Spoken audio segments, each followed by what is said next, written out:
பிஸ்மில்லாஹிர்-ரஹ்மானிர்-ரஹீம். அனைவருடனும் சமமாக பழகுதல்.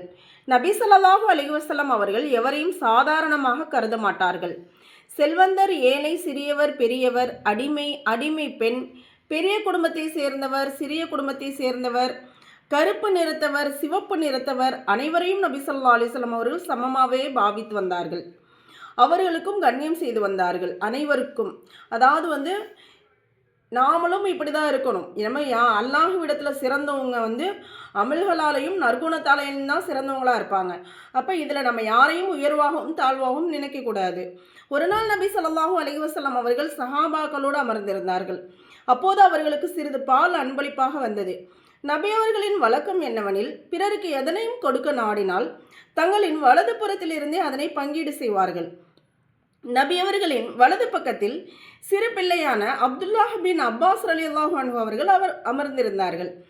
எனவே நபி ஸல்லல்லாஹு அலைஹி வஸல்லம் அவர்கள் அப்துல்லாஹ் பின் அப்பாஸ் ரலியல்லாஹு அன்ஹு அவர்களை பார்த்து, இதனை முதலில் பெறும் உரிமை உமக்குத்தான் இருக்கிறது. எனினும் நீர் அனுமதி கொடுத்தால் இதனை முதலில் பெரியவர்களுக்கு கொடுத்து விடுகிறேன் என்று கேட்டார்கள். இப்னு அப்பாஸ் ரலியல்லாஹு அன்ஹு அவர்கள் சிறுவராக இருந்தாலும் அல்லாஹ் அவர்களுக்கு ஆழ்ந்த அறிவை அதிகமாகவே கொடுத்திருந்தான்.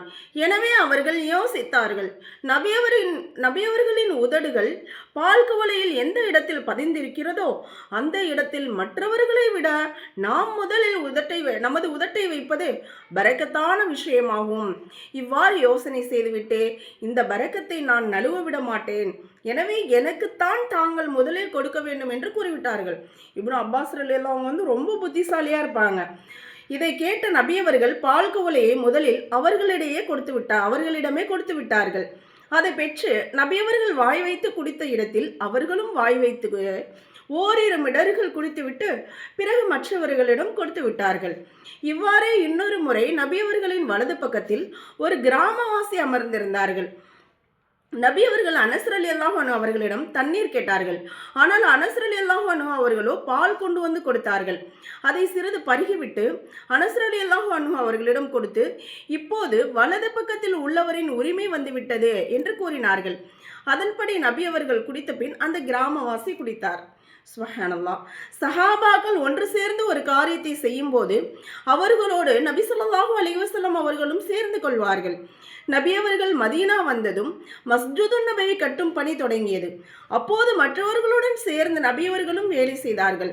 அதை கண்ட சஹாபாக்கள், அல்லாஹ்வின் தூதரே, எங்களின் உயிர் தங்களுக்கு அர்ப்பணமாகட்டும், தாங்கள் சிரமம் எடுத்துக்கொள்ள வேண்டாம் என கூறி நபியவர்களை தடுத்தார்கள். ஆனால் நபியவர்கள் அதனை ஏற்காது மற்றவர்களை விட அதிக சிரமமான வேலையை அச்சமயத்தில் செய்தார்கள்.